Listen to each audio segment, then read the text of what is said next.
जय श्री राम।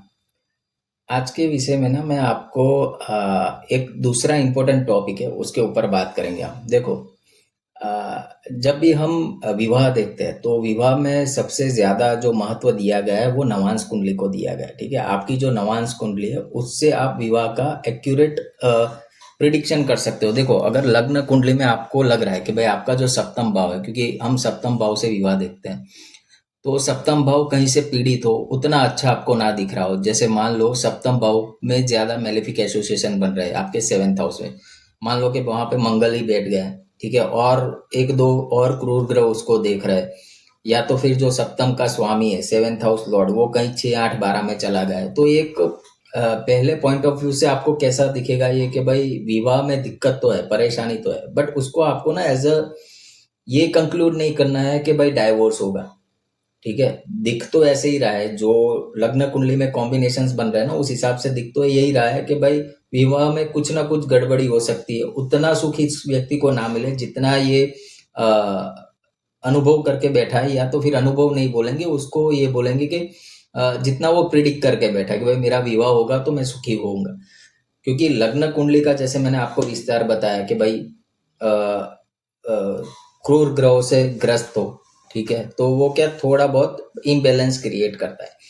इसके लिए ना आपको जाना पड़ेगा नवांश कुंडली के अंदर। देखो, नवांश कुंडली क्या है ना, नवांश कुंडली बेस है, सारी चीजों के लिए बेस है। ठीक है, नवांश कुंडली सिर्फ आप विवाह के लिए नहीं देख सकते, आपको ना लाइफ के हर एक इवेंट के लिए नवांश कुंडली एक बार जरूर चेक करनी चाहिए। मान लो कि आपकी कुंडली में कोई भी राजयोग बन रहा है, कोई भी धन योग बन रहा है, किसी भी प्रकार का अच्छा योग बन रहा है या किसी भी प्रकार का दुर्योग बन रहा है, तो एक बार नवांश में जाके उस ग्रह की स्थिति चेक करो कैसी है।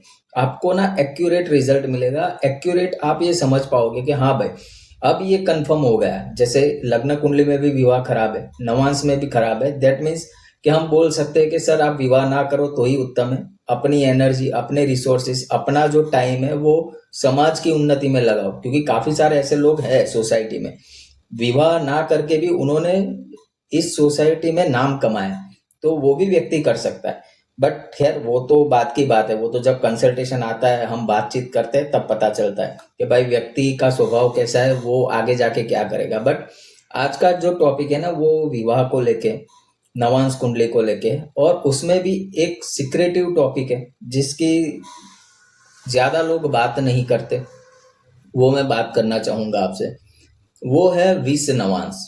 ठीक है, देखो, नवांश कुंडली को बेस माना है आपके विवाह के लिए। ठीक है, आपकी जो मैरिड लाइफ है उसके लिए जो बेस कुंडली है वो है नवांश कुंडली D9 चार्ट, आपकी लग्न कुंडली का। तो आप लग्न कुंडली में जो आपका सप्तम भाव देखते हो, ठीक है, नवांश के अंदर देखते हो या फिर लग्न कुंडली में देखते हो, एक बार आपको ये भी चेक करना है कि आप जो ये परीक्षण कर रहे हो, कुंडली का अध्ययन कर रहे हो, उसमें से कोई प्लेनेट 20 नवांश में आ रहा है।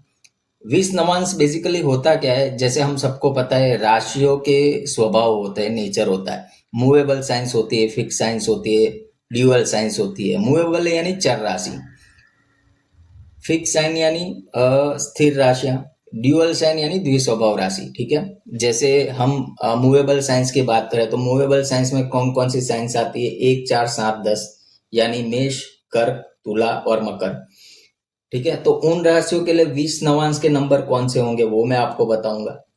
उसी हिसाब से ड्यूअल साइंस होते हैं। चलो, ड्यूअल से पहले हम ये ले लेते हैं स्थिर राशियां। स्थिर राशियां यानी फिक्स साइंस, 2 5 8 11, उन लोगों के लिए 20 नवांश नंबर अलग बनते हैं। और जो ड्यूअल साइंस है, द्विस्वभाव राशि, उसमें 20 नवांश नंबर अलग बनता है। ठीक है, वो निकाला कैसे जाता है, उसका कैलकुलेशन क्या होता है, उसमें डिग्री बहुत इम्पैक्ट डालती है। डिग्री आपको चेक करनी पड़ेगी, उस प्लेनेट की डिग्री और वो 20 नवांश नंबर की डिग्री मैच हो रही है, तभी वो प्लेनेट 20 नवांश में गिना जाएगा। देखो, 20 नवांश एक एडिशनल टूल है, उसके ऊपर से आप पूरा प्रिडिक्ट नहीं कर सकता। मान लो आपका सप्तम भाव का स्वामी 20 नवांश के अंदर आ गया, तो आप ये प्रिडिक्ट नहीं कर सकते हो कि भाई अभी इसकी शादी अच्छी नहीं जाएगी। ओवरऑल जो आप प्रिडिक्शन कर रहे हो उसके अंदर अगर 20 नवांश में भी वो प्लेनेट आ रहा है तो थोड़ी प्रॉब्लमेटिक चीज है कि भाई अब ये विवाह टिकना बहुत मुश्किल है। तो आपको जानकारी हो, आपको जानने को मिले, इसलिए मैं आज का ये टॉपिक जो 20 नवांश के ऊपर है वो आगे लेके जाता हूँ। और उसमें देखना क्या है, क्या क्या चीजें हम देख सकते हैं। पर्टिकुलरली विवाह को लेके ही बात करेंगे, क्योंकि नवांश कुंडली अगर कोई व्यक्ति देखता है तो वो विवाह के लिए ज्यादा देखता है, तो उसी के ऊपर आज चर्चा करेंगे। ज्यादा मैं टाइम नहीं लेता हूँ, ले चलता हूँ क्लास के अंदर। चलिए, जय श्री राम। जैसे कि मैंने आपको बताया कि 20 नवांश, ठीक है, 20 नवांश कैसे देखते हैं। देखो, हर एक जो राशि का स्वभाव है उसके हिसाब से 20 नवांश अलग अलग कैलकुलेशन में आता है। अभी इतना सारा आप देख के ना घबरा मत जाना, सिंपल टेक्निक से मैं आपको समझा दूंगा। जो एक राशि होती है ना वो 30 डिग्री की होती है, ठीक है। अभी वो जो 30 डिग्री की राशि है उसमें से एक पॉइंट यानी 3 डिग्री 20 मिनट जो होता है ना वो 20 नवांश का होता है। अभी के लिए इतना समझ लो कि क्योंकि क्या होता है, 30 डिग्री की एक राशि होती है, उसमें टोटल 9 नवांश होते हैं। 9 में से एक नवांश ऐसा है जो 20 नवांश में आएगा। अभी इसका कैलकुलेशन कैसे है वो समझ लो।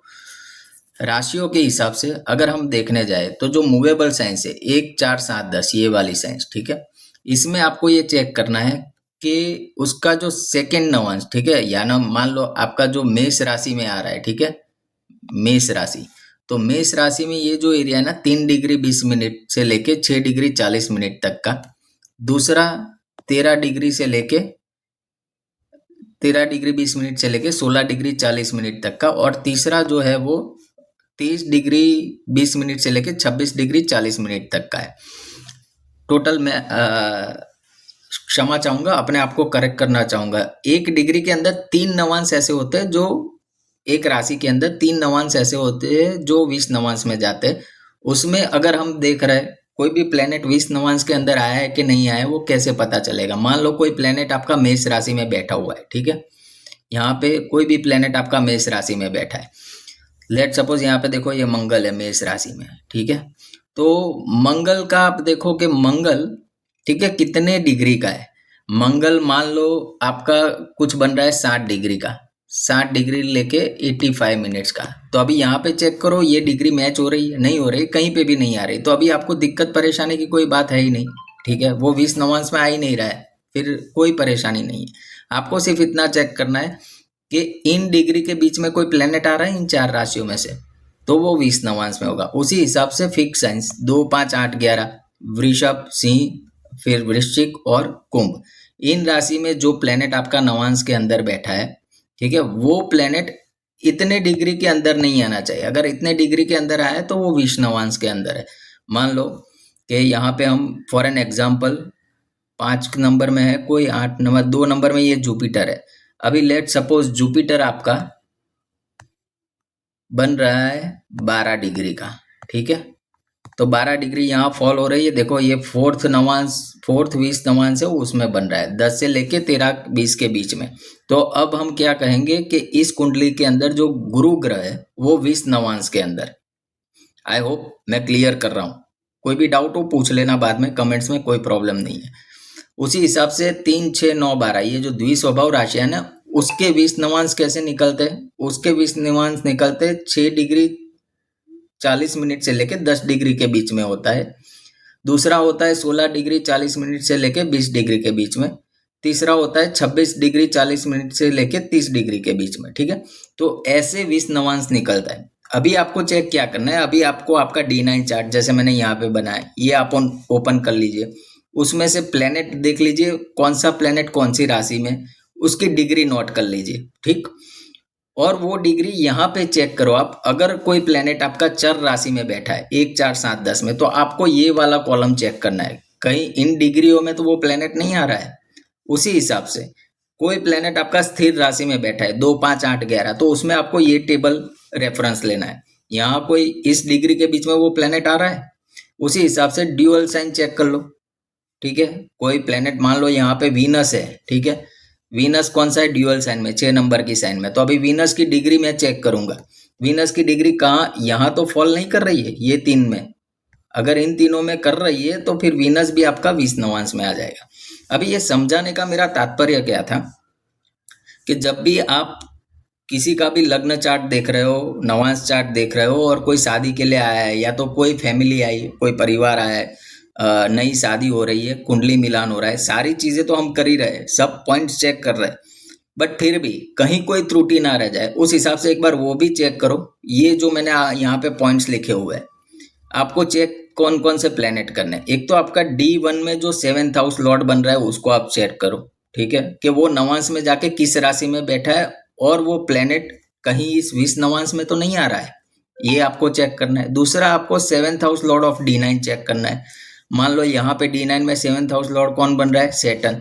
सेटन कहाँ जाके बैठा है, सेटन 4 नंबर में फर्स्ट हाउस में जाके बैठा है। अभी 4 नंबर कहाँ फॉल हो रही है, मूवेबल साइंस में। तो हमें ये चेक करना है कि सेटन की जो डिग्री है वो कहीं यहाँ तो नहीं आ रही है, ठीक है, इसके अंदर तो नहीं आ रही है, वो हमें चेक करना है। फिर आपको चेक करना है planet of 7th house in D9। तो जैसे यहाँ D9 चार्ट मैंने लिखा है, प्लेनेट कौन सा है, मर्क्यूरी। अभी आपको ये चेक करना है मर्क्यूरी की डिग्री, और 10 नंबर साइन में वापस से मूवेबल साइंस, कहीं मर्क्यूरी इन डिग्रियों में तो नहीं है, ठीक है। ये 3 तो हम पर्टिकुलर कुंडली के हिसाब से देख लेंगे। बट जो मेजर, जो विवाह का कारक होता है मेल के चार्ट में, वो होता है वीनस। अगर आप मेल हो तो आपको वीनस भी चेक करना है एक बार के नवांश के अंदर वीनस कौन सी राशि में बैठा है। उस राशि में जो 3 20 नवांश है उसके अंदर वो आ रहा है। और कोई फीमेल है तो वो जुपिटर चेक करेगी कि भाई जुपिटर 20 नवांश के अंदर आ रहा है। तो ये क्या होता है ना, जब भी ये प्लेनेट 20 नवांश के अंदर आते हैं, जैसे नाम ही बताता है 20 नवांश, तो होता क्या है कि अ, वो द्वेष जैसी भावना रहती है व्यक्ति के हृदय में, ठीक है, और वो शादी को खराब कर सकती है। अगर ओवरऑल चार्ट हम देखने जाए, D1 में भी अच्छी चीजें नहीं मिल रही है, D9 में भी अच्छी चीज नहीं मिल रही हमको, तो फिर, और अगर ये प्लेनेट 20 नवांश में भी आ रहा है तो थोड़ा प्रॉब्लमेटिक है। बट ओवरऑल कंडीशन अच्छी है। मान लो D1 में भी अच्छी कंडीशन बन रही है, बेनिफिक प्लेनेट है, सारी चीजें बेनिफिक है। D9 में भी अच्छा ही है, कोई प्रॉब्लम नहीं है, कोई बेनिफिक प्लेनेट एक्सपेक्ट कर रहा है 7th हाउस को और 7th हाउस लॉर्ड को, और 7th हाउस में भी एक शुभ ग्रह बैठा है। तो फिर ये 20 नवांश की ना इतनी झंझट मत पालो। बट सारी चीजें गलत जा रही है तो एक बार ये भी चेक करो कि भाई 20 नवांश में है, तो फिर उस व्यक्ति को आप सलाह दे सकते हो कि भाई आप कोई दूसरा पात्र ढूंढो जिससे आपका सामंजस्य अच्छा हो, विवाह अच्छा चले। आई होप आज का वीडियो कुछ नया सीखने को आपको मिला होगा। अगर मिला है, ठीक है, तो वीडियो देखते रहना। तब तक के लिए जय श्री राम।